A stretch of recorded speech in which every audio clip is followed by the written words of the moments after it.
ప్రియులారా, ప్రార్థన చేసుకుందాం. పరిశుద్ధుడా, మీకే స్తుతులు స్తోత్రాలు చెల్లిస్తూ ఉన్నాం. ఈ ప్రాతకాల ఆరాధనలో తండ్రి, మీ సన్నిధి నిత్యము మాతో ఉంచండి. ఆరాధన అంతటలో మహిమ ఘనత ప్రభావాలు మీకు ఆరోపిస్తూ యేసు ప్రభు వారి పరిశుద్ధ నామమున వేడుకొనుచున్నాము తండ్రి. ఆమేన్.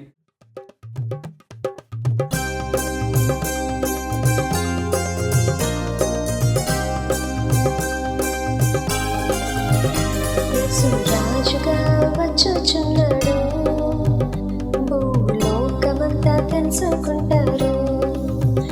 యేసు రాజుగా వచ్చుచున్నాడు, భూలోకమంతా తెలుసుకుంటారు.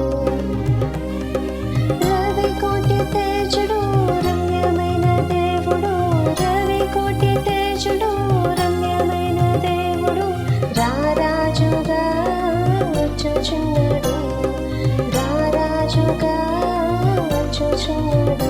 యేసు రాజుగా వచ్చుచున్నాడు, భూలోకమంతా తెలుసుకుంటారు. మేఘాల మీద యేసు వచ్చుచున్నాడు, పరిశుద్ధులందరినీ తీసుకుపోతాడు. మేఘాల మీద యేసు వచ్చుచున్నాడు, పరిశుద్ధులందరినీ తీసుకుపోతాడు. లోకమంతా శ్రమకాలం, లోకమంతా శ్రమకాలం, విడువబడుట బహుఘోరం, విడువబడుట బహుఘోరం. యేసు రాజుగా వచ్చుచున్నాడు, భూలోకమంతా తెలుసుకుంటారు. ఏడేండ్లు పరిశుద్ధులకు విందబోతుంది, ఏడేండ్లు లోకం మీదకి శ్రమ రాబోతుంది. ఏడేండ్లు పరిశుద్ధులకు విందబోతుంది, ఏడేండ్లు లోకం మీదకి శ్రమ రాబోతుంది. యేసు వార్త మోయబడును, యేసు వార్త మోయబడును, వాక్యమే కరువగును, వాక్యమే కరువగును. యేసు రాజుగా వచ్చుచున్నాడు, భూలోకమంతా తెలుసుకుంటారు. ప్రియులారా, ప్రభు పేరిట మీకు శుభాలు. అలాగనే జన్మదినాలు, వివాహ దినాలు జరుపుకుంటున్న కుటుంబాలకు యేసుక్రీస్తు ప్రభు పరిశుద్ధ నామమున పండు friends and sisters YouTube channel ద్వారా మీకు శుభాకాంక్షలు తెలియజేస్తున్నా. అందరూ క్షేమంగా ఉన్నారు కదా? ఆరోగ్యంగా ఆనందంగా ఉన్నారా? దేవునికి వందనాలు. అందరము కూడా పరిశుద్ధ గ్రంథాలు తెరచి ఇర్మియా గ్రంథము 9వ అధ్యాయము, ఇర్మియా గ్రంథము 9వ అధ్యాయము 5వ వచనాన్ని కలిసి చదువుకుందాం. 5వ వచనం. సత్యము పలుకక ప్రతివాడును తన పొరుగు వానిని వంచును, అబద్ధములాడుట తమ నాలుకలకు అభ్యాసము చేసి ఉన్నారు. అబద్ధములు ఆడుటకు తమ నాలుకలకు అభ్యాసము చేసి ఉన్నారు. ప్రియులారా, ఈవేళ మనం చదివినటువంటి పరిశుద్ధ లేఖన భాగములో మన వాక్యాంశము అబద్ధములాడు నాలుక. ప్రియులారా, నాలుక ఏం చేస్తా చెప్పండి? అవునండి, థ్యాంక్ యూ. నాలుక చాలా సులువుగా అది మాట్లాడుతుంది. మాట్లాడటమే కాదు, అబద్ధాలు పలుకుతూ ఉంటుందట. ఒక మాటలో చెప్పాలంటే అబద్ధాల పుట్ట నాలుక, అబద్ధాల పుట్ట. నాలుక శరీరములో ఎంత ఉంటుందో తెలుసా? యాకోబు-పత్రిక 3వ అధ్యాయంలో అంటాడు, నాలుక ఈ శరీర అవయవాలు అన్నిటికన్నా చాలా చిన్నదట, కానీ అన్ని అవయవాల కన్నా బహుగా అదిరిపడుతూ ఉంది అని దైవవాక్యం సెలవిస్తుంది. పాపానికి మూలం ఏంటో తెలుసా అండి? చాలా ఉన్నాయి, కానీ నాలుక కొరకు మాట్లాడుతున్నాం కాబట్టి పాపానికి మూలము కూడా నాలుక అంటున్నాడు భక్తుడు. అందుకనే దేవుని యొక్క వాక్యములో ఈవేళ నాలుక ఏ విధంగా ఉంటుందంటే అబద్ధాలు మాట్లాడటానికి అదేట ఏం చేస్తూ ఉంటుంది, ప్రాక్టీస్ చేస్తూ ఉంటుందట, ప్రవర్తిస్తూ ఉంటుందట ప్రియులారా. కాబట్టి పరిశుద్ధ వాక్యములో మనం చూస్తూ ఉంటున్నప్పుడు 120వ సంకీర్తన 3వ వచనములో మనం చూస్తూ ఉన్నప్పుడు ఇక్కడ దేవుని యొక్క వాక్యం అంటుంది, ఈ నాలుకకు ఒక పేరు పెడుతూ ఉన్నాడు, మోసకరమైన నాలుక. చెప్తారా? ఈ నాలుక ఎటువంటిదట అండి?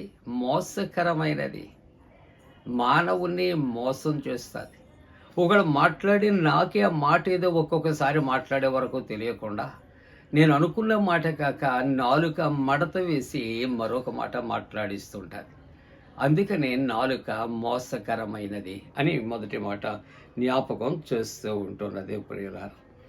అలాగే రోమపత్రికలో 3వ అధ్యాయంలో 13వ వచనములో చూస్తే ఇక్కడ తమ నాలుక ఎలా ఉంటుందంట, అది మనకు మోసము చేయటానికి ఉపయోగపడుతుంది. నాలుకతో మోసము చేయుదురు అంటారు. నాలుక ఏం చేస్తుందట, అది మోసపరుస్తూ ఉంటుంది అని సెలవిస్తున్నారు. 57వ సంకీర్తన 4వ వచనములో దేవుని యొక్క వాక్యాన్ని మనం చూస్తూ ఉంటున్నప్పుడు ఈ నాలుక ఎటువంటిది, దానికి ఎటువంటి శక్తి కలిగింది అంటే వాడిగల మంగళ కత్తి వంటిది అంటాడు. వాడి కలిగినటువంటి కత్తి అంటూ ఉంటాడు ప్రియులారా. చాలా షార్ప్గా ఉంటుంది ఈ యొక్క నాలుక. 73వ కీర్తన 9వ వచనం దైవవాక్యము అంటూ ఉన్నది, వారి నాలుక భూసంచారము చేస్తూ ఉన్నది. మన పెద్దలు చాలామంది కొంతమందిని అంటూ ఉంటారు, నాలిక భుజాన్ని వేస్తూ తిరుగుతున్నావు అంటారు. అంటే నవ్వుకుంటానికి కొంతమంది మాట్లాడే మాటలు ఉన్న విషయమైనా లేని విషయమైనా అది బయట చెప్పకపోతేనట వాళ్ళ కడుపు ఉబ్బిపోతుందట, గ్రాంధికంగా మాట్లాడుతూ ఉంటారు. కాబట్టి ఏదో ఒకటి తెలిసినటువంటిది విన్నటువంటి మాట ఏం చేయాలంటే ప్రక్కోళ్ళు చెవిలో వాళ్ళు ఊదాలి. అందుకని నాలుకకు ఎటువంటి మరి వ్యక్తిత్వం ఉందంటే భూసంచారము చేస్తూ ఉంటుంది, చాలా ఫాస్ట్గా ప్రపంచం అంతా కూడా తిరిగేస్తూ ఉంటుంది నాలుక. ఎలాగూ మాటలతో అనే మాట. అలాగనే 34వ మరి కీర్తన 13వ వచనములో ఇక్కడ చెడ్డ మాటలు పలుకకుండా నీ నాలుకను నువ్వేం చేయాలి, చెడ్డ మాటలు పలుకకుండా నీవు నీ నాలుకను కాపాడుకోవలసినటువంటి అవసరత ఉంటూ ఉన్నది. అలాగే 39వ సంకీర్తన 1వ వచనంలో దేవుని యొక్క వాక్యం అంటుంది, నా నాలుకతో పాపము చేయకుండానట్లు. పాపమునకు కారణం ఏమిటట, నాలుకే కారణము అని దేవుని యొక్క వాక్యము సెలవిస్తూ ఉన్నది. ప్రియులారా, ఇక్కడ నా నాలుకతో పాపము చేయకుండానట్లు ఏమంటాడో, నా మార్గములను జాగ్రత్తగా చూచుకుంది. కాబట్టి మానవుని యొక్క జీవితాన్ని పతనం చేయటానికి ఈ చిన్న అవయవము అయినటువంటి నాలుక కారణంగా ఉంటుంది. భూసంచారం చేస్తున్నది, అది వాడిగలిగినటువంటి కత్తి వలె అది ఉంటూ ఉన్నది అనే మాటలు జ్ఞాపకం చేస్తూ ఉన్నాయి. కాబట్టి ఇక్కడ దేవుని యొక్క వాక్యములో మనం చూస్తూ ఉంటూ ఉన్నప్పుడు ప్రియులారా, 64వ సంకీర్తన 6వ వచనములో ఇక్కడ వారట కూలిపోవుటకు వారి నాలుకే కారణం. ఈ నాలుక మాట్లాడినటువంటి మాటలు వాళ్ళ కుటుంబం కానీ వాళ్ళు కానీ కూలిపోతానికి కారణమైపోతుంది అని సెలవిస్తూ ఉంటున్నారు. కాబట్టి ఇక్కడ అబద్ధములాడుటకు నాలుక ఏం చేస్తుందంటే ప్రాక్టీస్ చేస్తూ ఉంటుంది. అది ఏం చేస్తుంది, కుటుంబాలు కూల్చివేస్తూ ఉంటుంది. కాబట్టి మన జీవితాల్లో ఈ నాలుక వలన కీడును అనుభవించకుండా ఏం చేయాలి అనే ఆలోచన చేస్తే సామెతల గ్రంథం 12వ అధ్యాయం 18వ వచనంలో జ్ఞానుల నాలుక ఆరోగ్యదాయకం. మన యొక్క నాలుక ఏ విధంగా ఉండాలట, జ్ఞానుల నాలుక వలె మనం ఉంచాలి. అది ఆరోగ్యాన్ని ఇస్తూ ఉంటూ ఉన్నది. ఎంత పెద్ద ఓడ అయినా చిన్న చుక్కాని కంట్రోల్ చేస్తుందట. అలాగనే దేవుని యొక్క వాక్యం యాకోబు పత్రిక 3వ అధ్యాయంలో కూడా మనం చూస్తూ ఉంటూ ఉన్నప్పుడు ఎంత అది మరి చక్కటి గుర్రమైన దాని నోటిలో ఉన్న చిన్న కళ్ళెము కంట్రోల్ చేస్తూ ఉంటుందట. అలాగనే చిన్న అగ్గి నిప్పు లేక రవ అడివంతా ఎలా తగలబెడుతుందో, మానవుని యొక్క శరీరములో అతి చిన్న అవయవమైనటువంటి నాలుక కూడా అగ్ని వంటిది కుటుంబాలు కాల్చేస్తుంది, లేకుంటే అది గ్రామాలు కాల్చేస్తుంది, లేదా సమాజాన్ని కాల్చివేస్తుంది. అలా కాకుండా మన నాలుక ప్రభువుని స్తుతించి కీర్తించే నాలుకగా ఉండాలని ప్రభు పేర ప్రార్థిస్తూ నా మాటలు ముగిస్తున్నాను. దేవుడు తోడుగుండురుగాక. ఆమేన్. ప్రార్థన. పరిశుద్ధుడా, ఈ వాక్యాన్ని దీవించండి. మా నాలుక నిన్ను స్తుతించే నాలుకగా నాయన మమ్మల్ని సిద్ధపరచండి. జన్మదినాలు, వివాహ దినాలు జరుపుకుంటున్న కుటుంబాలను ఆశీర్వదించి, వరదల బీభత్సవలో కలిగినటువంటి భయంకర పరిస్థితి విపత్తుల నుండి తప్పించి, అనారోగ్యము, బలహీనత, హాస్పిటల్స్లో ఉన్న వారిని స్వస్థపరచండి.